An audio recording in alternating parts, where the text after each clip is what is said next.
బకెట్లో నానబెట్టి ఉంచింది. అంటే బకెట్లో పట్టలేదు అనే విషయాన్ని మనకు చెప్తాను.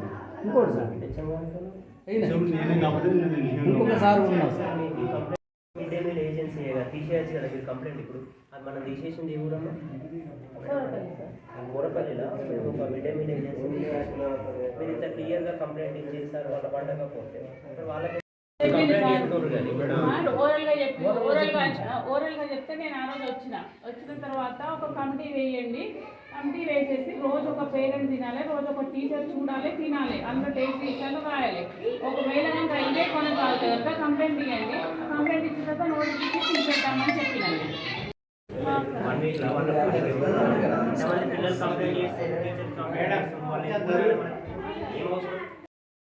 నేను ఉంటే కనుక నేను అదే టైం వచ్చి ఆఫీస్ కోరపల్లిలోనే అయితే ఆపేసిన మొత్తం ఫుడ్ ఆపేసి వేరే అరేంజ్ చేసి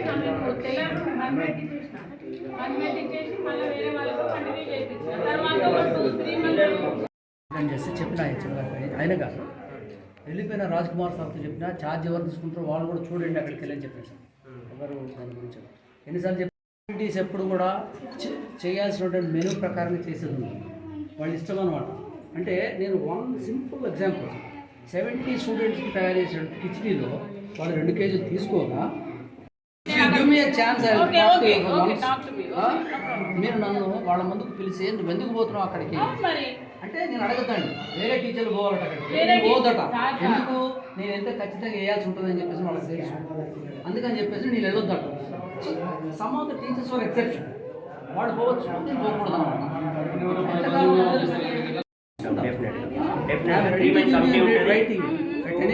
కమిషనర్ గారు ఉన్నారు, నేనున్నా, మీ హెచ్ఎం గారి దగ్గర మీ దగ్గర నుంచి 3 మంత్ కమిటీ తీసుకుంటాను.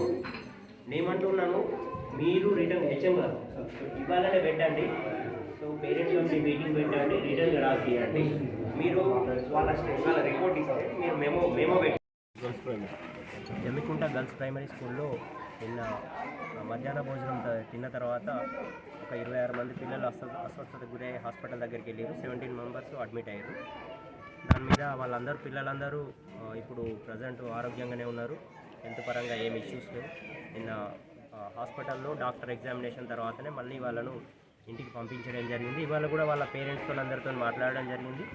ఇక్కడ కూడా టీచర్లతో మాట్లాడడం జరిగింది. వాళ్ళు పిల్లల ఆరోగ్యానికి అయితే ఇప్పుడు ప్రాబ్లం ఏం లేదు, బాగున్నారు అనేది ఒకటి తెలియజేస్తున్నాం. అదేవిధంగా నిన్న జరిగిన సంఘటన ప్రాథమికంగా విచారణ జరుపుతున్నాం. ఎందుకు జరిగింది, మధ్యాహ్న భోజనంలో ఏమైనా ఇబ్బందులు, నిన్న జరిగిన తిన్న ఫుడ్లో ఏమైనా ఉన్నాయా అని చూస్తే ప్రాథమికంగా ఎగ్స్ కొంచెం స్పాయిల్ అయిన ఎగ్స్ ఉన్నట్టుగా పిల్లల ద్వారా మనకు తెలుస్తున్నది. మరొకసారి ఖచ్చితంగా విచారణ చేస్తాం. అదేవిధంగా పిల్లలు టీచర్స్తో మాట్లాడుతున్నప్పుడు మిడ్ డే మీల్ ఏజెన్సీ ప్రవర్తన మీద, వాళ్ళు పెడుతున్న ఫుడ్ క్వాలిటీ మీద కూడా అలిగేషన్స్ ఉన్నవి. ప్రీవియస్గా కూడా ఓరల్ కంప్లైంట్స్ రిసీవ్ అయినట్టు మనకు ఎంక్వైరీలో తేలింది.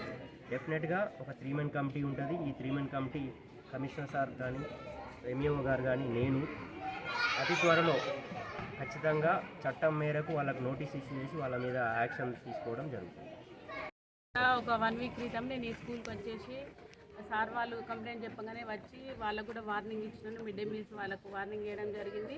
ఒక్కొక్కసారి రోజు పోయి అక్కడ చూసుకోండి అని చెప్పిన, టేస్ట్ రిజిస్టర్ పెట్టి రోజు ఒక పేరెంట్ను తినిపియండి అని కూడా చెప్పిన తర్వాత కూడా ఈరోజు అంటే జనరల్గా వంట బాగానే ఉంది కానీ ఒక ఎగ్ వల్ల ఈ విధంగా జరిగింది అని చెప్పేసి పిల్లలు కూడా అదే చెప్తున్నారు.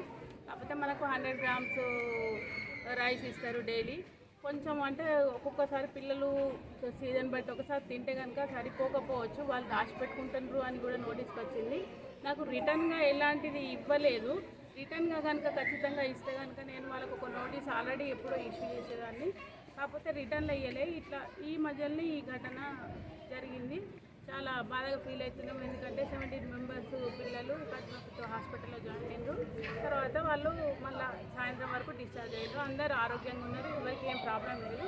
కాకపోతే ఇట్లాంటివి రిపీట్ కాకుండా వాళ్ళకు ఒక నోటీసు 3 times నోటీస్ ఇష్యూ చేసేసి వాళ్ళను ఒక 3 మంత్ కమిటీ ద్వారా తీసేయాలి అని చెప్పేసి మేము ఆలోచిస్తున్నాము.